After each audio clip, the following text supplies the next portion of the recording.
নমস্কার। আজকে আমরা স্বরবর্ণের দুটি পর্ব আমরা করেছি। আজকে আরেকটি পর্ব করব। সেখানে আমরা এ ওই ও ও এই চারটে বর্ণ বর্ণ চারটে বর্ণ সম্বন্ধে বিস্তারিত আলোচনা করব।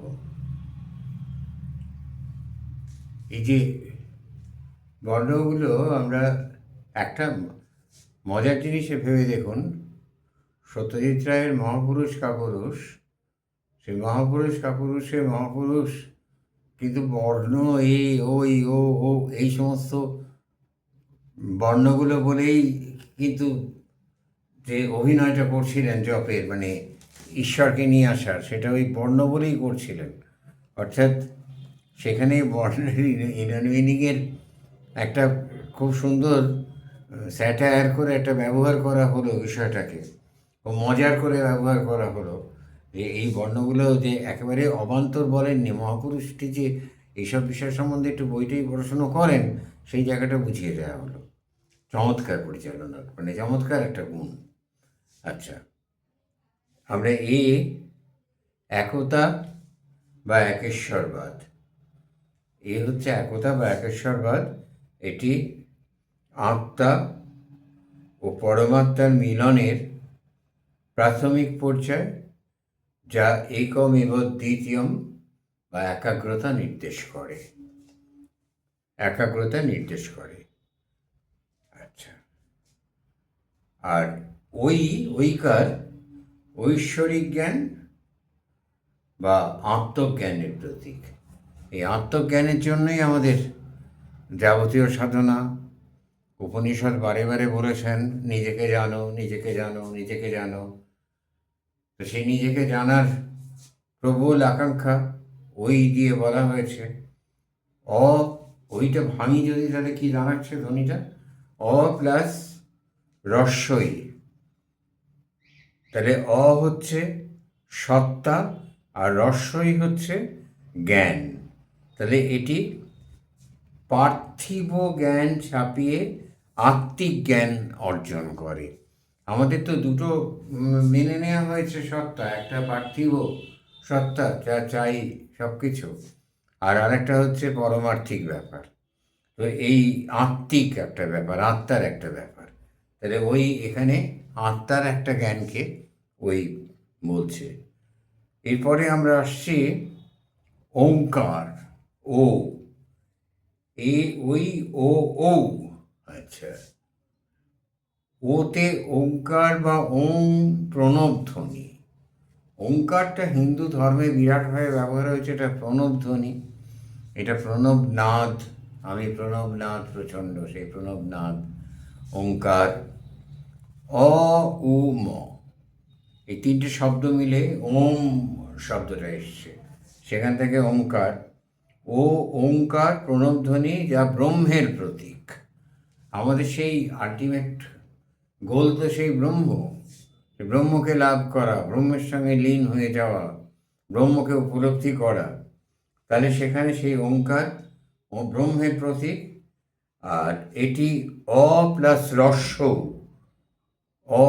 সৃষ্টি বা সত্তা, আর রস্য হচ্ছে উন্নতি স্থিতি সর্বব্যাপী চৈতন্যকে নির্দেশ করে। এটা তো ঠিক যে একটা সর্বব্যাপী চৈতন্য সর্বত্র খেলা করে বেড়াচ্ছে, সমস্ত জায়গায় একটা সর্বব্যাপী চৈতন্য রয়েছে। সেই চৈতন্যটা আমরা বোধ করতে পারি যখন, তখনই আমরা সেই চৈতন্যের কাছাকাছি যেতে পারি। এবং চৈতন্যের কাছাকাছি যেতে পারি শুধু না, চৈতন্যের কিছুটা অংশ আমার মধ্যেও আছে। আমার মধ্যেও ওই একই চৈতন্য প্রবাহিত হচ্ছে শুধু। তাহলে এখানে হচ্ছে উন্নতি করা মানে সেই চৈতন্যকে উপলব্ধি করা, চেতনা। আমরা মুকুলিত চেতন, এই চেতনা উন্মূলিত হবে, আমরা স্পর্শ করব, আমরা বুঝব।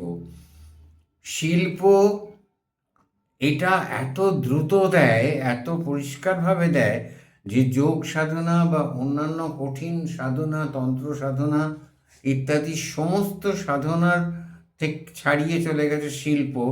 শিল্পে এই চেতনাকে উপলব্ধি করা আবার একটা সুবিধে আছে শিল্পের, এই শিল্প তো রসের সাধনা, শিল্প তো রসের সাধনা। সেখানে নিঃশ্বাস, সঙ্গীতের সঙ্গে নিঃশ্বাস প্রশ্বাসের সম্পর্ক আছে, প্রাণায়ামের সম্পর্ক আছে, শুধু কণ্ঠসঙ্গীতের সঙ্গে না, যন্ত্রসঙ্গীতের সঙ্গে আছে, নাচের সঙ্গে তো আছেই। তাহলে সেই কিন্তু সেটা রসের সাধনা, রসের মধ্যে দিয়ে পাচ্ছি। ফলে অনেক সহজে ঈশ্বরের যে এই চেতনার উপলব্ধি, সমস্ত বিশ্বব্যাপী প্রকৃতিতে যে চেতনা রয়েছে, সেই বসন্তকালের যে চেতনা, সেটার বসন্ত রাগে যত সহজে উপলব্ধিত হয়, অন্য কোনো সাধনায় হয় না। সেখানে প্রচুর পরিশ্রম, প্রচুর কঠোরতা, সব কিছু করতে হয়।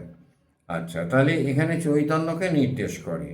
আর ঔ হচ্ছে ঔদাসীন্য, পরমানন্দ, এটা উদাসীনতার প্রতীক।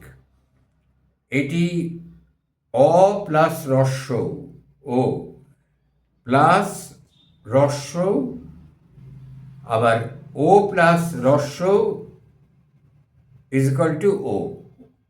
তাহলে ঔকার তৈরি হচ্ছে এখানে। এখানে এই শব্দগুলো দিয়ে তৈরি হচ্ছে ঔকার। এর মাধ্যমে পূর্ণতা, পরমাত্মায় বিলীন হওয়ার আনন্দ, যা আত্মিক তৃপ্তিকে নির্দেশ করে। আত্মিক তৃপ্তির জন্যেই তো এত কিছু।